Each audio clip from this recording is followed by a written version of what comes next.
Hello, my name's Alison Borthwick, and I'm going to talk to you today about a small-scale action research project that I've been carrying out with some teachers all about spatial reasoning. I'm currently a mathematics advisor, lucky enough to work both in the UK and with several different countries across the world. Before being a mathematics advisor, I was a primary school teacher and also into lower secondary as well. So I've actually taught from EYFS up to year 9. But today I'm going to talk to you about this research project that I've been able to carry out with some teachers. So you might be thinking, well, why spatial reasoning? And actually, you will know that for many years there's been a growing interest and a growing body of research all about spatial reasoning. So this isn't something that's new, it's been in the literature for many, many years, but we might not necessarily have heard the phrase spatial reasoning or spatial awareness. Certainly at the moment in the English mathematics curriculum, we don't necessarily see that phrase spatial reasoning. What we do see is some geometry, some position and direction, properties of shape, measure. So we might be thinking that that's connected. But certainly this isn't something that's new. But I think perhaps one of the catalysts why we are now starting to talk about spatial reasoning a little bit more is the removal of shape, space and measures from the early learning goals for EYFS children. So from September 2021, the early learning goals were changed, and so it would appear that the accountability measures for shape, space and measures, which we might also recognise as part of spatial reasoning, have gone away. And what we need to remember is, of course, that those are accountability measures and not necessarily the curriculum. But I think what that did, that policy change, was that it caused a lot of anxiety amongst educators and teachers, and so we've really started to talk a lot about, well, what is spatial reasoning, and and is it really that important? What I'd like to direct you to are two brilliant Lumen videos, one by Helen Williams, who's actually already done a brilliant video on spatial reasoning. And because Helen's has already done that video, I'm not going to talk too much about what spatial reasoning is or the types of things that you could be looking for, particularly in early years. What I'm going to focus on with this video is much more about the action research that I did with some teachers across the whole of the primary age range. The second video that I'd like to direct your attention to is another Lumen video by Sue Gifford. And Sue talks about some of the pattern action research that we've been involved in, and pattern is a big part of spatial reasoning as well. So those two videos really will complement the one that I'm hopefully going to do with you today. So let me just give you a few details about the research project that I was involved in. So first of all, it was an NCETM Maths Hub Research and Innovation Project.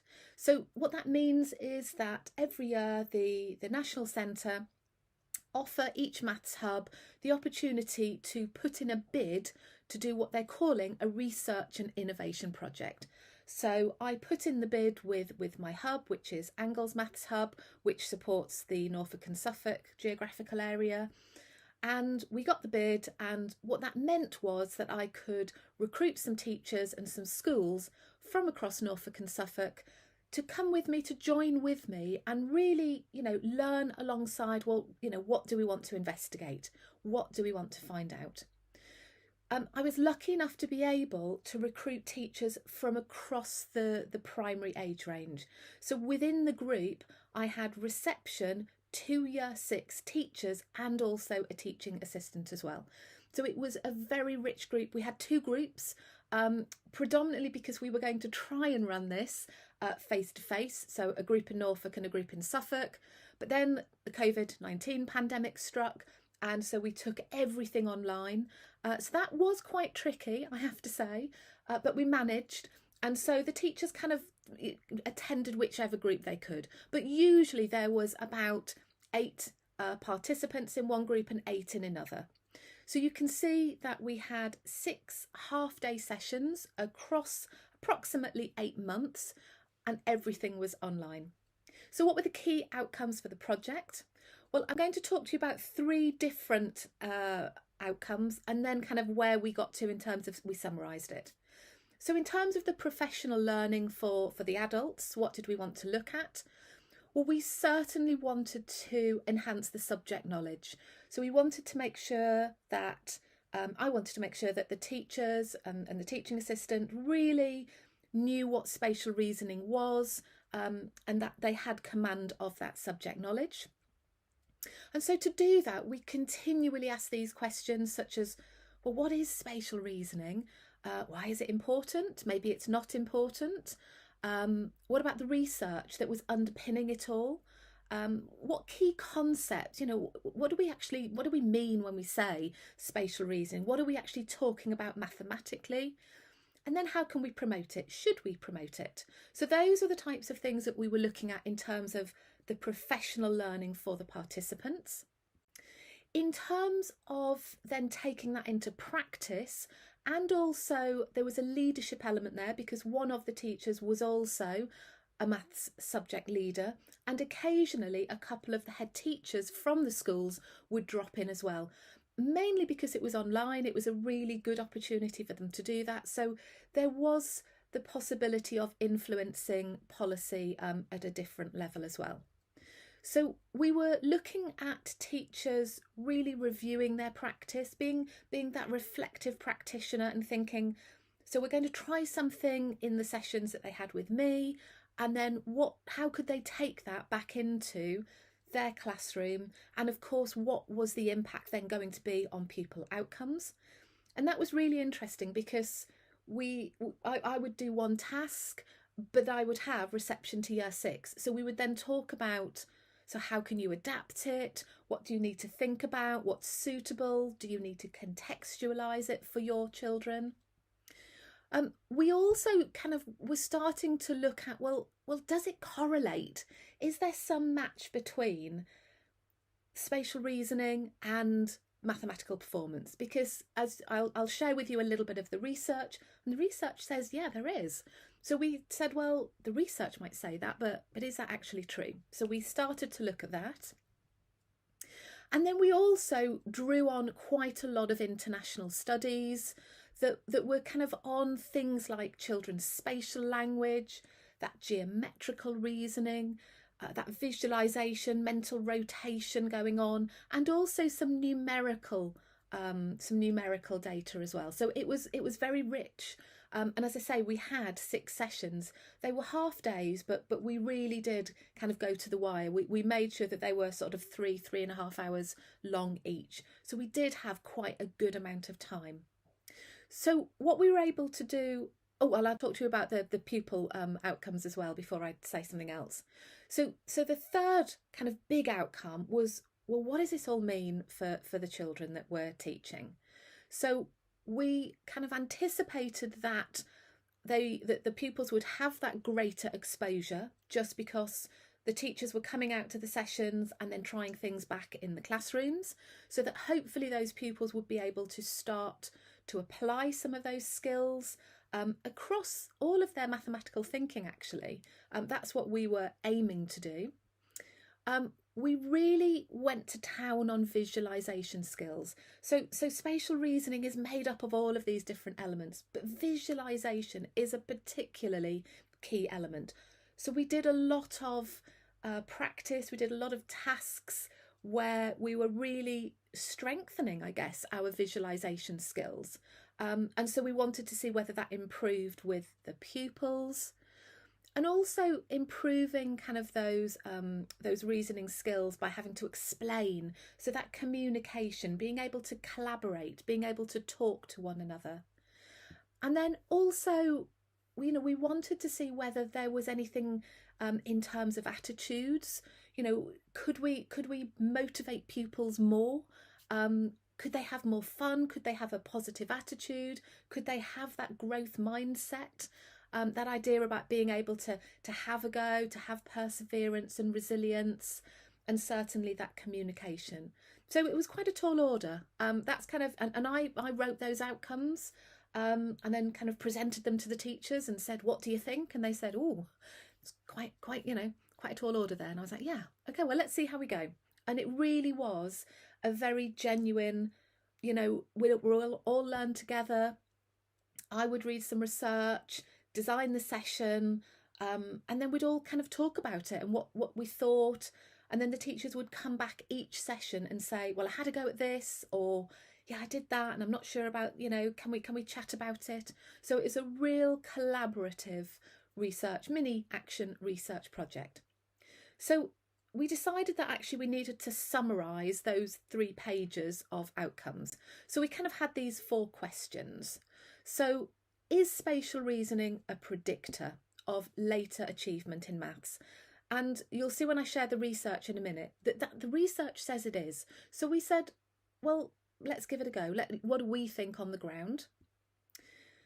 Is it effective in enabling children to achieve better than actually they would? So children who don't necessarily have exposure to spatial reasoning, do they do less well than those children that do? Does it improve those attitudes and also that access to maths? Does it do something? Does it, draw children in?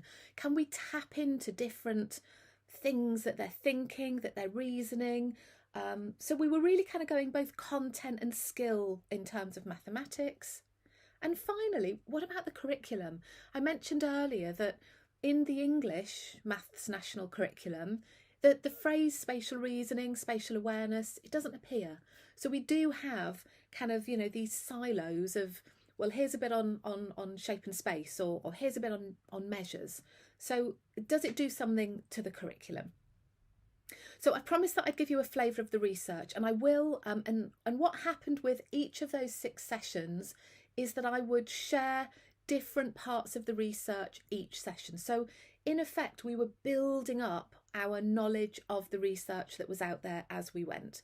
But these were some of the key bits of research. And again, do go back to Helen Williams's video, because she draws on the research a little bit more. So I don't want to necessarily repeat it here. But certainly, I've mentioned that, the research says that spatial skills can predict mathematics attainment. And when I shared that with the teachers, they were a bit stunned, actually. And to be honest, a little bit sceptical, because they said, well, really? How is that possible? So we can look at children who are in early years, for example, and we can look at how well they do with spatial awareness, spatial reasoning, those spatial skills. And basically, if they're doing really, really well, then that's an indicator of how well they will do towards the end of primary. And that's amazing. And you kind of think, well, if that's what the research is saying, and it does bear out, then we need to be doing a lot of spatial reasoning in the early years, and particularly Key Stage 1. And you can see the research references that are on the screen. So this isn't just one piece of research. There's a number of research studies that are saying this. That idea that actually those processing skills are actually scaffolding that mathematical development, which is also why we had that outcome connected to the curriculum. So again, the research by the 2 researchers on the screen kind of said that actually there's something going on there, that spatial reasoning is supporting and scaffolding other elements of mathematics, and in particular that mental rotation. So some of the things that we're doing in our head that actually will improve children's arithmetic performance. And that's also the link back to why the research is saying that spatial skills predict later mathematical attainment, because it's not about doing number to get better at number. We do have to have number sense, but the research is saying, well, actually, if we do a bit of number, but we also do some patterning, but some spatial reasoning, then actually those are other really strong indicators. I think it's fair to say we don't quite know why spatial thinking is linked to number, although we did see a little bit of evidence, which I'll share with you as we go through this, as some of the connections with number lines, for example. But again, we think it's as it says there, that it is that number is being mentally represented in several different ways. So for example, when we roll a dice and we think of the number 5, the number 5 on a dice is represented in a spatial way, but then we could think about where and how number 5 looks like with a Numicon tile or a Cuisenaire rod or on a number line. So again, you know, what the spatial awareness side of it is doing is presenting something else. Again, we had Sinclair and Bruce. We looked at their research that was suggesting that the spatial reasoning is important for understanding math. So again, strengthening not what we've just been saying. And also the idea that kind of those, you know, we think of maths, you know, maths is a very abstract subject, isn't it? So we bring it to life with the conceptual understanding. So using lots of manipulatives and representations. And Giles and co were connecting that grounding in kind of that interaction with objects and that physical space with the abstract understanding that we need for number. So some really good literature references there if you are interested. And the very last slide at the end of this video just gives you a summary of all of those references if you want to go and find them. Okay, so back to the project. So how did we collect the data? Hopefully you've got an idea now of what we did. So we collected the data from both, I collected the data from the teachers and the children. I have to say it was mainly, you know, it was mainly qualitative, little bit of quantitative data, but we weren't really after kind of, you know, big stats. We were really after kind of thinking about the qualitative nature. So, you know, things like, you know, I would observe what the participants were doing, saying, not saying, when they attended the Zoom sessions. Lots and lots of informal comments. But also a big thing is that right from the beginning, I set up the task that in our very last session, I did about half of the presenting, and then I handed it over to the participants, and they did a mini presentation where they pulled together the most pertinent things for them, including some of the impact, and I've woven that throughout this session for you today. What did we do with the children? So we actually baselined the children and we gave them 6 tasks, and I'm going to share with you what those tasks were in a minute and some of the reactions. And I took those tasks from lots of the literature. So I've put up the 3 main sources of literature that I used to generate those different tasks. We had the idea at the beginning about being able to carry out the tasks with another class who were then not going to have the input with the spatial reasoning. And we were all very excited about that, but unfortunately COVID intervened, so we weren't able to do that. So kind of, you know, from the children's point of view, we looked at their work. The teachers were so enthusiastic about bringing the work back, and often, you know, we'd go off on these amazing kind of tangents where one of the teachers or the teaching assistant would bring something back, and then we'd all be really excited about it and we'd talk about it, and then we had to remember we had another, you know, 50 slides to get through or whatever. So lots of children's work, lots of their comments. The teachers were very good at capturing verbatim what the children were saying. We had some videos from children, so that was amazing as well, but also observations. And let's not underestimate, you know, the importance of, you know, being able to observe the children doing these things as well. So just going back to the teachers, kind of, I guess what you might call a mini teacher baseline is at the very, very start, having literally, we did some introductions on session 1. Before I said anything, I said to all of the participants, okay, so what's spatial reasoning? Type in the chat box what you think. So I was able to gather exactly what they were saying. So I thought I'd share that with you. So in no particular order, being able to explain and show some shapes in relation to each other, explaining in the environment, me thinking that my car is far wider than it is, therefore cringing when driving through narrow spaces. And she put on the end, you know, poor spatial reasoning. And actually one of the things that we learnt very quickly is that spatial reasoning is malleable. So I think we all decided at the end of the project that our spatial reasoning had improved dramatically. But I love the fact that actually some of the teachers were thinking about kind of where it was in the curriculum or what they were doing in practice, and others were thinking how it affected their day-to-day lives as well. Somebody else said is it an awareness of position and direction? And somebody else said, I don't know. Actually, I'm not sure. Is it to do with visual reasoning? Because we've heard all of these words, haven't we, before? So that's what they said. So let's have a look at the baseline tasks that we did with the children. So I offered 6 baseline tasks that the teachers could choose from. Some of them did all 6, some of them did 3 or 4. It really, I have to say, COVID really impacted a little bit because, you know, the teachers were in and out of the classroom at this point. So sometimes they were face to face, sometimes they had to go back online because bubbles had closed. And they did amazing. You know, I think one of the things that I took away from this project was their unwavering commitment.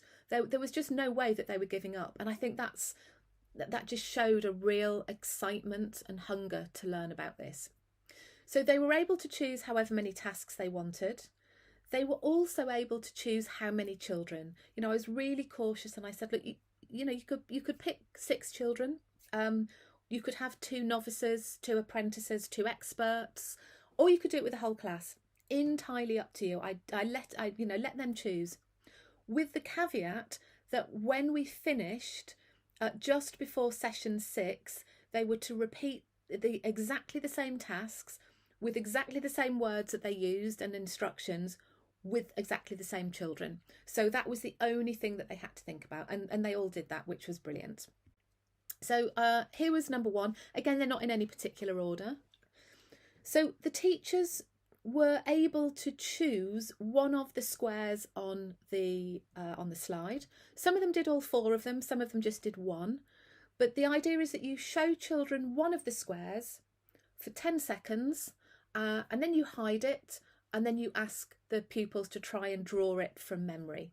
So I'll just show you a couple of things that the teachers said. So one said, so my children drew a box within a box. And she said, why did they do that? So she was referring to the first one, where you've kind of got the window. So she showed the children that, and they just didn't see it. So she was really perplexed on that one. Another teacher showed the children the second square in, where you've got the diagonal lines. And she said, one of mine just put a tiny X in a large square, totally ignoring the spatial dimensions. So that was really interesting, kind of how those children, what did they see? What did they choose to notice? And what did they choose to attend to? And what did they choose to ignore? So again, really, really interesting. But I have to say, the teachers were like, what? Why did they do this? We had no idea that they couldn't copy. And actually, one of the things that we found out in the research, and this was linked to the pattern project, that on a separate note I was doing with Sue and Helen Thowless, was that we read that actually copying is quite hard. And I think as teachers we all think, oh yeah, copying's quite easy, but actually it's a pretty hard skill, and this was demonstrated with this task. Second task, so that the teachers gave the pupils a number line. Now I really wanted to do a task that wasn't shape and space orientated, because the research was suggesting so many links between spatial reasoning and numerical skills, and particularly that mental arithmetic computation. So we picked up this task in some of the research. So the teachers were chose a number line. So depending on the age, remember I was doing this from reception to year 6, so they could choose the parameters.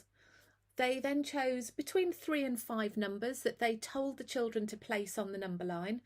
They weren't to give them any clues, and they said that was really hard actually. They said one of the things that came out was that they're scaffolding less.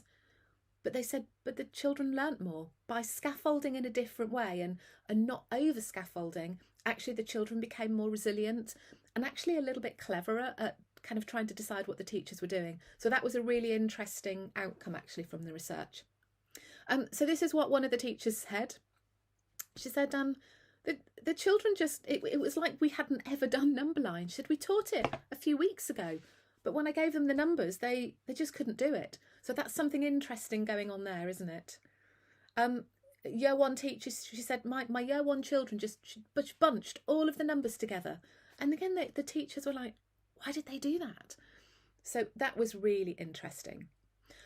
School P, so they had year 5 and year 6 children in this project. So you can see that they said to the children, we'd like you to draw a number line between 0 and 1. They gave them those 4 numbers that are on the screen. Now, the pre-baseline task, the teacher said most of the children put the numbers in the correct order, but they were all bunched together. There was no kind of thinking about, well, you know, what's the space, you know, the proportional space between the numbers. They then did a whole load of stuff on number lines over the 8 months. And when they came to retest the children, she said, again, almost all were correct. But this time, most interestingly, the numbers were much better placed. And she said, actually, what happened when we then transferred number lines into calculations, the children were stronger at calculating using the number lines because of the work that that she'd done on spatial reasoning. At task number 3, the children were shown that shape. I guess it's a chair. We said it was a chair, actually, to contextualise it for the children. But we said it's been made up from different shapes and asked the children what they could be. And the children were actually given it as a paper copy and they could draw on the chair. One teacher, she said, they just did really strange things. She went on to say they just drew inside the shape. So again, completely ignoring the spatial parameters. And I remember when we had the session, she said, what's going on? Why are they doing that? And again, we realised that actually that composition and decomposition of shape, she said, oh yeah, I don't actually think we've really thought about it. You know, we were kind of doing the standard, here's a shape and what is it called, and let's describe the properties, but actually, you know, decomposing and then composing shape, she said, yeah, I don't think I've really done that. So going back to those professional outcomes, that subject knowledge for that teacher was really enhanced. And you know, and then as a result, she did lots more. School L, so this teacher said when the children did it pre-baseline, they used quite basic shapes like a square and an oblong. Then she did lots of composing and decomposing work. And then afterwards, same task, but the children were much more adventurous. So they could see things like trapeziums and isosceles triangles. So we were very excited about that, I have to say. Task 4, so the children were shown these 2 shapes simultaneously. So they were showing them together and they were just asked, which takes up more space? Is it A? Is it B? That's literally, that was the question. Across the board, the teachers said either children got it or they absolutely didn't. And you might say that, but they, you know, it wasn't just that a particular year group kind of was divided. We couldn't say, well, actually children in early years and key stage 1 were not as good as children in key stage 2. Actually, in every class from reception to year 6, some children were like, it's the same amount of space, and others were, oh no, it's definitely A. Hardly any of them said it was B. They all kind of, if they had to choose between one, it was always A. So that was really, really interesting, hence that comment from one of the teachers that she'd done it with a few of the year groups. So School L, again, it was quite high when they did it pre-baseline, the pre-baseline, pre-test. 80% said they were equal, but 20% said A. When they did it again at the end, that had gone up. 92% said they were equal. 8% still said A. And of course, you know, we could say, well, that's just natural development over those 8 months. You know, we can't say it's as a direct result of the work, but certainly the teachers were very much more aware of spatial reasoning and exposing the children to it. School S, again, at the beginning of the project, 75% of the children said it was equal, but you know, at the end of the project, that had gone up to 92%, and that teacher was particularly pleased. And I know that she did a lot of work, and we did lots of work on squared paper and isometric paper, as well as using different shapes as well. Task 5, again, going back and bringing in a little bit of the pattern element that sits within spatial reasoning. The children were presented with those two patterns. Usually the first pattern, almost all of the children got it, regardless of where they were in the school in terms of age and phase. The second one was much trickier. And so you can see there that, you know, that one of the teachers said that most of them answered that second question incorrectly, and because they were able to rotate. They could not rotate the triangles. Even when they were turning their head onto the side, they really struggled to see what was going on with that pattern. And again, that is borne out in the research, that mental rotation and that visualization are key skills within spatial reasoning. And then the final task, and this was probably more aimed at early years and Key Stage 1, but I have to say that, again, all of them did it as well. So it was really interesting. I mean, the Year 6 teacher said, well, I just thought I'd have a go. I'd just see what they said. So again, School L, before the project started, quite a lot of children mixed up which was their left and their right hand. But at the end, all of them except one were correct. And again, we could say that that's natural progression for those children, but certainly the teachers were claiming a lot of spatial reasoning ground at this point. So what did we do over the sessions? Well, I've already mentioned that every session had an element of research. Every element had some tasks, and that was to enable us to really unpick what the skills were, what the components were of spatial reasoning. So we were able to say, well, let's have a go at this and then go and try it out in the classroom. So there's just an example of some of the things that we did. So quite a lot. We did quite a lot. And of course, we then had those presentations at the end of the project. So I just want to pick out two of the tasks that were an absolute hit, and that the teachers are still talking about kind of at the moment. So one was pentominoes, and I've just popped some pentominoes for you on the screen in case you're thinking, I know what that is, but I just need a quick reminder. And so we asked things like, well, how many different pentominoes are there, and what shapes can you make? And then finally, can you fit all 12 pentomino pieces together to make that rectangle? And there was a lovely video that we watched, and the teachers, I'd sent all of the teachers some pentominoes to cut out, and we literally sat there, you know, on the Zoom screen, kind of having a go and trying to fit them together, and they absolutely loved it. And you can see 3 different examples of pupils' work at the bottom of the screen there.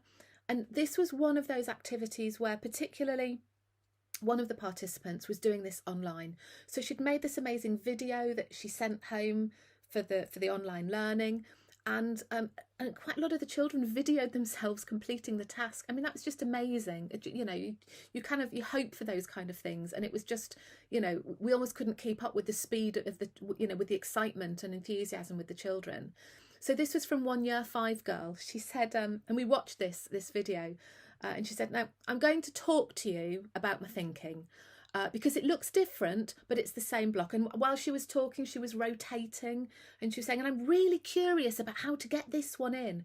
And it was just a lovely piece of video. You know, if you could video children thinking and reasoning, that's exactly what we captured there.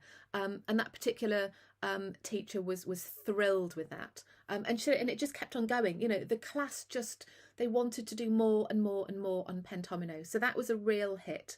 And the other one, and again, I was surprised at this one because we did pentominos first, and then we did tangrams in the next session. And I thought, well, I don't know whether, you know, we've already done pentominos, we've done 2D shapes, but I wanted to do tangrams. And again, they loved it, absolutely loved it. And that was both teachers and children. So again, I'd sent a sheet with tangrams to cut out. So the teachers came to the Zoom session with the tangrams, or if they'd already got some of them had some very posh wooden ones. And we sat there and we talked about what the shapes were and what they were called. And it was a real kind of looking at composing and decomposing. And then I put up a few images. I've put 2 of them on the screen for you and said, well, can you make them? And the teachers were like, yeah. And then about 5 minutes later, they were like, no. and again, we were kind of like, how is it this hard? What is it that we're doing? And so it, doing the tasks really enabled us to then deconstruct what was going on kind of in our mathematical minds, and what skills were we doing and what subject knowledge did we need. So that was, again, a lovely, lovely task. And this is kind of what some of the teachers said. So one of the year 2 teachers said, what I started to do with this task was, she said, I stepped back and I wanted to see how they would approach it. And that was lovely, because one of the things that the teachers started to talk about was, not only was their subject knowledge increasing, but their pedagogical content knowledge had also started to change. So, they'd gone from over scaffolding, but realising that they were over scaffolding, to then starting to step back and allow the children to have a little bit more freedom, to take some risks. And we talked actually quite a lot about those pedagogical changes. Interestingly, look at that second bit on the screen. What we started to notice, and it kind of was coming out in the research, but it took a few sessions for us to see this in practice, was that the children who the teachers would label as kind of being the better mathematicians or the more able, were actually not more able with spatial reasoning. And we then started to look out for that more. And what we noticed was that spatial reasoning was starting to close the gap. So it was harder to see who were the more able and who were the less able, to use that terminology. And that was very powerful, and very exciting. And again, one teacher, she said, one of my girls really struggles with maths, doesn't want to do any of it, kind of just doesn't seem to be able to see the maths. Absolutely loved it. And we also used Tangram Cat. Now, if you haven't read Tangram Cat, I apologise now, you will have to go and get it. It is amazing. And I think, that again was a different pedagogical stance of bringing a different type of way of teaching the maths through a story into the lesson, and the children just absolutely loved it. So in terms of that collection of evidence, I've already said, I think we had some qualitative and a little bit of quantitative. We did the pre and post baseline tasks, lots of conversations. We had the chat box going. I've also got a Mentimeter snapshot to show you. We did a bit of Menti. If you haven't seen Menti, it's an online platform that you can type comments into. We had lots of work and comments and some videos from pupils, and also those presentations from participants. So, you might be saying at this point, well, what did the children think?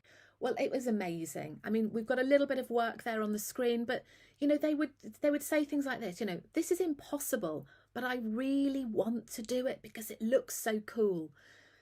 You just can't buy that, can you? It was just lovely. And the teachers were just, if they could have run to the Zoom session, I think they would have run to that Zoom session. They were so excited to share these things with each other. And one of the children said, well, it's not maths, is it? And that idea that actually we were doing something that looked a little bit different, that they were excited, but it was hard, but they wanted to do it. So if you remember, we had those 4 questions that I'd kind of summarised from those 3 screens. We had those 4 questions. So I'm just going to show you some of the impact related to those 4 questions. So taking that first one, is spatial reasoning a predictor of later achievement? It is too early to tell, definitely. We would need to track those children for a few years. But if you ask the teachers, anecdotally, they would say yes. They were absolutely convinced. So I think that's really interesting, and certainly would be a really, really good research project to do over a longer period of time. Being able to do some of those tasks, those baseline tasks, and then 2, 3, 4 years down the line, be able to say, those children were really good at spatial reasoning, and, look at where they are now. So the second question, is spatial reasoning effective in enabling children to achieve more highly than they would have if they didn't have access, or if they weren't enabled to think explicitly about spatial reasoning? Well, this is what the teachers said. One of the teachers said, some children, and particularly the girls, and that's interesting because Clements and Sarama have some research about this, but they said they are now choosing more spatial reasoning tasks. So particularly in early years and key stage 1, when tasks are left out, what the teacher was noticing is that more children are going to the spatial reasoning tasks, and more of those children are girls as well. Another teacher said, again in early years, that as a result of the things that we were talking about, the pedagogical changes, she's now setting up her continuous provision differently, and she showed us some pictures of kind of before and after, and she said as a result more children are accessing it. So that was really interesting. So the way that she'd thought pedagogically about including spatial reasoning within her continuous provision as well as direct teaching, now more children were being effective because they were accessing it more. One of this year 4 teacher was I mean, she was amazing. I mean, she actually got quite emotionally upset on the last day because she was so overwhelmed at the impact that this project had had. She works in a very tricky school, lots and lots of deprivation, a very high percentage of children with pupil premium. And at the end, just as their normal summative end of year data, she'd done a kind of just a generic maths test, and she said 63.6% of my children are expected or above. She said, never before have I ever reached something like that. And she was absolutely adamant that it was a direct correlation to the work that she'd been doing. I thought that was interesting. She said, I wish I'd done a more comprehensive baseline. Next year, she said, next year I'm definitely going to do this. And it's going to be really comprehensive. I'm going to do it with all of the children. I'm doing all 6 tasks. So I thought, it was lovely to feel that, the teachers were inspired by doing some action research. She also said, because we pushed her on this, because, we said, well, come on, what is it? What can they do that's better? And she said they're much stronger at place value. And she had done a lot of work on the number lines. She'd picked up lots of the composition and decomposition tasks with shapes. She'd also done quite a lot on the visualization, but she'd done lots on number lines. And she said, actually, I used to do number lines and I'd forgotten, about how powerful they were. And this had made her remember and realise. And that's what she also said, that the children who had improved the most in spatial reasoning had also made the most progress mathematically. And she was off to governors, to governors to talk about this and really get it across the school. So she was a real advocate. The other 2 questions, so does it improve access and attitudes to maths? I mean, all the teachers said, yeah, absolutely, that it unequivocally. But in particular, things like the tangrams were a hit. We had lots of parents and carers accessing the task, really, really loving them. So, I think it's fair to say both children and adults loved the task and just able to really enjoy maths. It was lovely to hear that during the pandemic, lots of these children had been accessing maths and working with their adults at home on things like tangrams and pentominoes, and they were loving it. Another teacher said, yeah, I think it does. And particularly for this teacher, the 2 elements that she has really taken away from the project is the collaboration and language. She said that's been really, really successful. Another teacher said that children are choosing spatial reasoning tasks during wet play. So she said, we always put out a range of tasks when it's wet play time. But she said, I hadn't really thought to put out the jigsaws and the puzzles. And she said, I am, and the children are loving them. And then finally, that other question, well, does it improve the maths curriculum? Remember, it's not in the English national curriculum. So, if we're going to do this, we're going to have, those teachers needed to take ownership and really mould their curriculum for their needs of their children and their context. And all of them said, yeah, absolutely. One of the schools was going to work on implementing a spatial reasoning learning trajectory across the whole school from reception through to year 6. Another one said it's really improved that use and computation with number lines and also that positional language. So the teachers kind of were going away already wanting to alter policy as well as practice. That's just a snapshot that I promised you a little bit earlier on of the Menti. And you can just see some really lovely things there that the teachers were saying. So I said, how has your subject knowledge and teaching practice changed as a result of the project? And they said, they definitely use the tasks earlier. So many more things that they want to do now with their children. Seen dramatic improvements in teamwork, confidence, reasoning. I mean, these were things that we hadn't necessarily expected. They certainly weren't in the outcomes, the original, project outcomes. So some really nice kind of comments there. And then just a few little quotes that I wanted to share with you. So interesting to see who have spatial reasoning and who don't yet, because we know that it's malleable. Other things that came out, the year one teacher said, I can't believe they're so rubbish at drawing shapes. I didn't really think about, having to give them time and development to draw shapes. But she said, what this has shown me is that I absolutely need to. That collaborative work, really understanding what spatial reasoning is, just can see a dramatic difference. The idea about giving one activity for all, they couldn't quite, that idea that we would just have one activity for reception to year 6 and we just modify it. And we just think about, well, how can we use it across the board? How can we differentiate it? And they said, it's amazing. We don't need these, all of these levels of differentiation. Again, made me realise I'm going to do more collaborative work. And I thought that was a really nice comment. I came into it a bit sceptical, now totally converted. So I think, it's had impact on lots of different levels. It has impacted on those professional outcomes for the teachers. It's definitely impacted on the practice and in the leadership. But really importantly, it impacted on the pupils. They all said that they could see the benefit of including spatial reasoning within mathematics learning, within the mathematics curriculum. But more importantly, they said they think it had really helped the children's mathematical ability. And that was lovely. And this idea about that it was closing the gap. And that's phenomenal. That's astounding. So one final slide to share with you. So kind of at the end of the project, we sort of went away and the teachers are still in contact, but I was offered the opportunity to guest edit the primary mathematics journal for the Mathematical Association. And I've just popped the reference on there if you want to have a look at it. And so I kind of thought, well, this is an amazing opportunity to have a themed issue all about spatial reasoning. So that's what I did.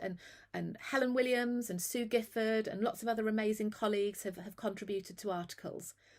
But so did the teacher and the teaching assistant in this project. And so I just wanted to kind of, end this presentation celebrating them really, and all of the teachers that were involved in this project, because they all came to it, none of them had done any research. They were a bit sceptical about spatial reasoning, and they said, well, we don't really know how to go about research. And we just talked about, it's about having an idea, having a question, going and investigating it, and then having a little think about it and drip feeding in a bit of the research as well. And they all did it. And so Sam is the teacher and the subject leader at Lavenham Community Primary School, and she wrote about the journey that she went on, and that's in the article to read. And the teaching assistant, Sarah Grimmer, also wrote about her experience of coming to the sessions and what she did within her role as well. So I think that's an amazing place to finish. And really, they are representative of all of those teachers that were in the group. So those are the references if you're interested. But thank you very much for listening. I hope that's been of use. I hope it's inspired you to do a little bit of research, but also to have a little bit of a think about spatial reasoning. Thank you very much.